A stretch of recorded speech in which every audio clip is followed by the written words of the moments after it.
तो आज की इस ऑनलाइन क्लास में सभी स्टूडेंटों का स्वागत है और आज हम सेट 3 लेकर आए हैं और सेट 3 में भी क्वेश्चन उसी तरह 1 से 46 तक है। तो चलिए पहला जो क्वेश्चन हम लोग देखते हैं, 1 नंबर क्वेश्चन दिया है, जब्त किए गए अंश, जब्त मतलब फॉरफीचेज, ठीक है। फॉरफीचेज किए गए अंश को पुनर्निर्गमन होता है रीइशू। जब्त किए अंशों को अगर हम रीइशू करने के पश्चात अंश हरण खाते के शेष में क्या हस्तांतरण कर दिया जाता है। कह रहा है कि अगर जब्त किए गए अंश और उसके बाद अगर हम पुनर्मूल्यांकन रीवैल्यूएशन कर दे, मतलब रीइशू कर दे और उसके बाद भी अगर फॉरफीचेज में अमाउंट बच जाता है तो उसको कहाँ ट्रांसफ़र करते हैं, तो उसको हम लोग पूंजी संचय खाता में करते हैं ट्रांसफ़र। यानी इंग्लिश में बोला जाता है कैपिटल रिजर्व के नाम से लिखा जाता है। इसलिए जब्त किए गए अंश को अगर रीइशू कर दे और उस समय जो भी डिस्काउंट होता है उसको मेंशन करने के बाद जो जब्ती खाता अंत में बच जाता है उसको पूंजी संचय खाता में ट्रांसफ़र कर दिया जाता है। इसलिए आंसर इसका बी होगा। ऋणधारी होते हैं, देखिए कई बार मिल चुका है, कंपनी के ये आपको लेनदार होते हैं, याद रखिएगा, कंपनी के लेनदार होते हैं, कंपनी के ग्राहक नहीं होते हैं, कंपनी के मालिक नहीं हो सकते हैं, कंपनी के लेनदार हो सकते हैं। इस पर सी ऑप्शन राइट होगा। लाभ हानि खाते के डेबिट शेष को दर्शाया जाता है। देखिए लाभ हानि खाते डेबिट शेष दर्शाया जाता है, कहाँ दर्शाया जाता है। देखिए ये 3 नंबर सवाल है, ये प्रॉफिट एंड लॉस DR है और कभी CR दे देगा, ठीक है। तो ये कह रहा है कि अगर डेबिट है तो कहाँ दर्शाया जाएगा, 3 नंबर डेबिट है तो कहाँ दर्शाया जाएगा, तो चिट्ठे के दायित्व पक्ष में जब आ जाएगा, यानी बैलेंस शीट जो बनाते हैं उसके लायबिलिटी साइड में दर्शाया जाएगा। अगर ये क्रेडिट हो जाएगा तो बैलेंस शीट के संपत्ति भाग में ऑप्शन हो जाता है। इसलिए ध्यान रखेंगे डेबिट बैलेंस जो भी आएगा प्रॉफिट और लॉस का उसको बैलेंस शीट के दायित्व पक्ष में लिखा जाता है। इसका आंसर बी होगा। कंपनी के वार्षिक प्रतिवेदन को निर्मित किया जाता है। देखिए जो कंपनी चलता है जिसमें लोगों का पैसा इन्वेस्ट होता है, जो शेयर लोग खरीदे रहते हैं, वैसी कंपनी अपना 1 साल भर का रिपोर्ट तैयार करती है और जो रिपोर्ट तैयार करती है प्रतिवेदन निर्गमन करती है, किसके लिए करती है। देखिए कंपनी में वार्षिक प्रतिवेदन, कंपनी का जो एनुअल रिपोर्ट होता है उस रिपोर्ट किसके लिए जारी करता है। देखिए तो इस कंपनी में शेयर होल्डर का पैसा लगा रहता है। हर शेयर होल्डर की ये चाहत रहता है कि हम अपने कंपनी की स्थिति को जानें कि हमारे कंपनी जो है साल भर में क्या कर रहा है, कितना क्या कुछ कर रहा है, तो वो सारे वार्षिक प्रतिवेदन में रहता है। इसलिए वार्षिक प्रतिवेदन हर कंपनी अपने शेयर होल्डरों के लिए जारी करता है। इसलिए इसका आंसर होगा सी। संचालय के लिए नहीं, अंक्षेपण के लिए नहीं, ये अपने शेयर होल्डरों के लिए एनुअल रिपोर्ट डिस्प्ले करती है, इसलिए इसका आंसर होगा सी, ठीक है। अगला पॉइंट 5 नंबर, निम्नलिखित में कौन सा रोकड़ बहिर्गमन नहीं है। कह रहा कैश आउटफ्लो नहीं है, कैश आउटफ्लो नहीं है। तो देखिए कैश आउटफ्लो, इसमें कैश का प्रभाव पड़ता है, इसमें कैश का प्रभाव पड़ता है, ठीक है। 5 नंबर जो सवाल है, स्कंद में वृद्धि, अगर स्टॉक में हम वृद्धि करते हैं तो कैश आउटफ्लो नहीं होगा, कैश इसमें आउटफ्लो होगा लेकिन भाग नहीं, इसलिए इसमें हम कहा गया कि ये वाला आपका ऑप्शन होगा। चलिए दायित्व की कुल राशि में सम्मिलित होते हैं। देखिए दायित्व जो होता है, मतलब हम जब शेयर इशू करते हैं तो ऑथोराइज कैपिटल होता है, फिर उसके बाद इशू कैपिटल होता है, फिर कॉल्ड अप होता है, फिर पेड अप होता है। सब अंग्रेजी में बोला जाता है, इसको ऑथोराइज, इसको इशू, इसको कॉल्ड अप, इसको पेड अप। तो जो पेड अप होता है ना उसी को हमको चुकाना पड़ेगा भविष्य में 10 वर्ष 5 वर्ष के बाद। यानी जितने शेयर होल्डर पैसा दे दिए हैं, पेड अप तक दे दिए, उनका हम लोग पर लायबिलिटी रहेगा, इन फ्यूचर में उन्हीं का पेमेंट हम वापस लाभांश के साथ करेंगे। इसलिए 6 नंबर का ऑप्शन इसका डी नंबर होगा, डी नंबर होगा। शीघ्र और उग्र विश्लेषण माना जाता है। देखिए ये थोड़ा सा याद रखने वाला क्वेश्चन है 7 का। जो स्टैटिक विश्लेषण होता है उसको मतलब माना जाता है, ये शीघ्र और उग्र विश्लेषण किसको माना जाएगा, स्टैटिक विश्लेषण को माना जाता है। इसलिए इसका आंसर ये होगा, ये याद कर लीजिए, ठीक है। समरूप विवरण, देखिए उसके वाला एक क्वेश्चन, समरूप विवरण किसको कहा जाता है। तो 8 नंबर जो क्वेश्चन है, समरूप में लंबवत शीर्ष विश्लेषण को कहा जाता है। इसको याद रखिएगा, समरूप विवरण किसके नाम से जाना जाता है, तो लंबवत शीर्ष विश्लेषण के नाम से जाना जाता है।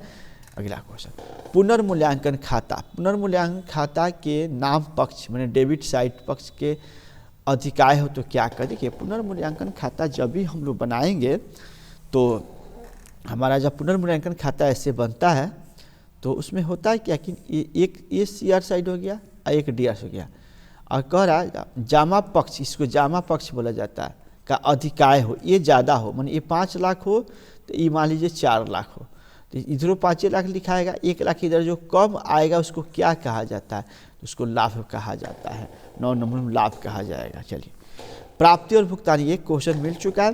प्राप्ति और भुगतान खाता वास्तविक खाता होता है, याद रखिएगा, रियल अकाउंट होता है।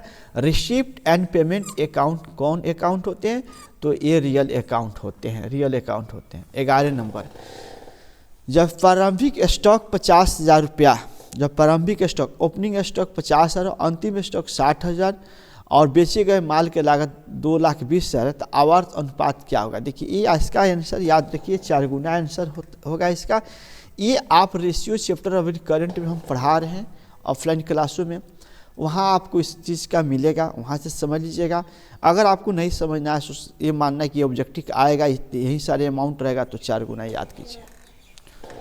साझेदारी अधिनियम प्रावधान करता है, देखिए साझेदारी अधिनियम प्रावधान करता है अवकाश ग्रहण करने वाले साझेदार द्वारा छोड़े गए उसके पूंजी के शेष जिस तरह, देखिए कोई भी पार्टनरशिप अवकाश ग्रहण करता है और वह कैपिटल जो इसका बनता है उसमें से हम जो पेमेंट हम लोग कर देंगे वो अलग बात है।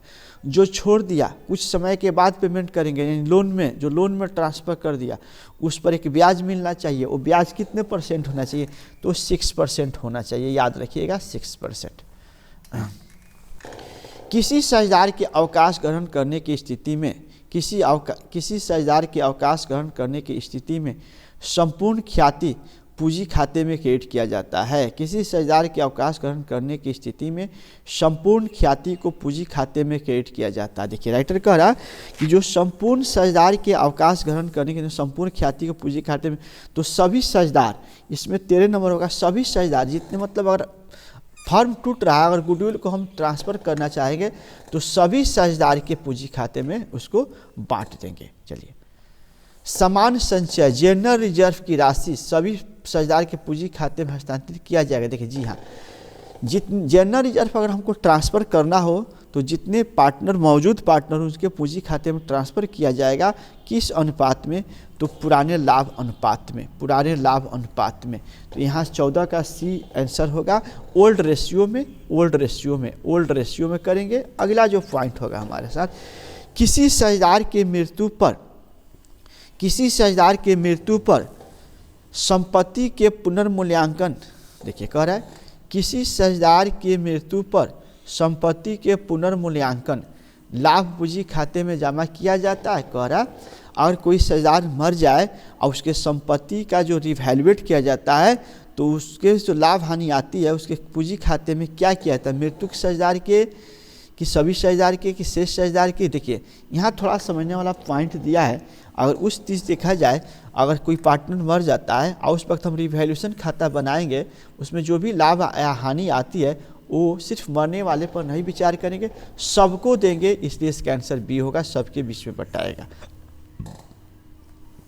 अंश आवंटन खाता, अंश आवंटन मतलब शेयर अलॉटमेंट।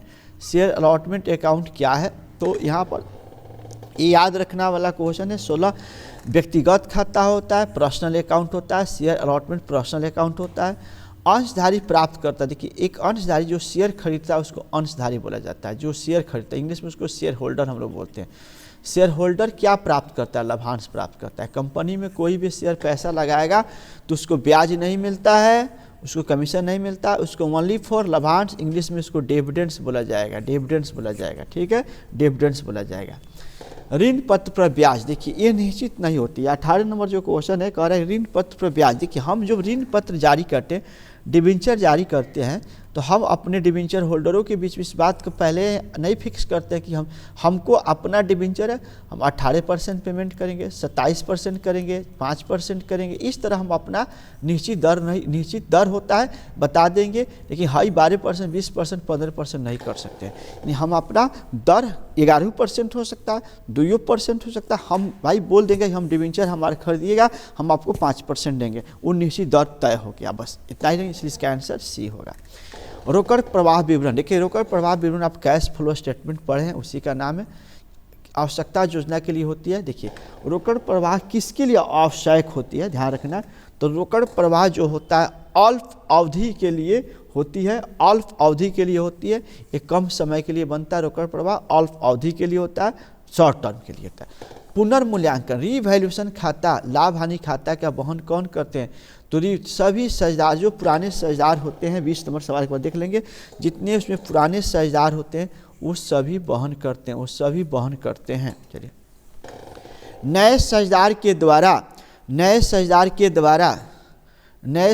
के द्वारा ख्याति की राशि नगद लाने को कहते हैं। देखिए जो नए साझेदार होते हैं वो ख्याति के नगद राशि लाने पर क्या कहते हैं कि उसका आंसर होगा सी, अधिमूल होगा। उसके बाद नए साझेदार के प्रवेश पर पुराने तुलना पत्र में दर्शाए गए संचय हस्तांतरण करें, कह रहा है नए साझेदार के प्रवेश पर पुराने तुलना पत्र में दर्शाए गए संचय कहाँ करेंगे। देखिए जब कोई भी पार्टनर एडमिशन करता है तो पुराना तुलना पत्र बैलेंस शीट होता है, बैलेंस शीट में दर्शाए गए जनरल रिजर्व को कहाँ ट्रांसफ़र करते हैं, तो पुराने साझेदार के पूंजी खाते में, पुराने साझेदार के। जब कोई भी नया पार्टनर फॉर्म में आए और उसमें जो भी बैलेंस शीट में पहले से रिजर्व है पुराने साझेदार के बीच में बंटवारा किया जाएगा। अगला क्वेश्चन 23 नंबर आते हैं। 23 नंबर क्वेश्चन दे रहा है किसी साझेदार की सेवानिवृत्त पर सेवानिवृत्त साझेदार के पूंजी खाते जमा किए जाएंगे। किसी साझेदार कोई रिटायर हो रहा है तो उसके पूंजी खाते में क्या जमा किया जाएगा, ऑप्शन से आंसर होगा उसके भाग की ख्याति के साथ, फर्म के ख्याति के साथ। देखिए उसके भाग के ख्याति, उसका जो भाग होगा वही ना हम जमा करेंगे, तो इसका आंसर ए होगा। चलिए तो इस प्रकार हम शॉर्ट वीडियो इसलिए आप लोग के लिए दे रहे हैं कि आप लोग के अभी मन ना उबे, क्योंकि ऑनलाइन का दो चीज़ होता है, एक बच्चे के अंदर चलता है उनका डाटा भी लिमिट होता है, तो थोड़ा सा ऑनलाइन क्लास में डाटा तो चलता है, इसलिए लंबा वीडियो हम बनाने की सोच रहे हैं, लेकिन फिर भी आप सोचते हैं कि आपका डाटा ही नहीं बचेगा तो आप देख कैसे पाइएगा। इसलिए कोशिश कीजिए कि एग्जाम बहुत दिन है तो हम लोग एक आधे अगर बना लेते हैं तो आज 3 में आ गए हैं और हमारे पास 2.5 बचा है, 5 दिन का और वीडियो बचा है, तो चलिए उसमें कोई दिक्कत नहीं, 5 दिन और वीडियो हम अपलोड करेंगे। तब तक आज की क्लास में विदा लेते हैं। धन्यवाद सभी।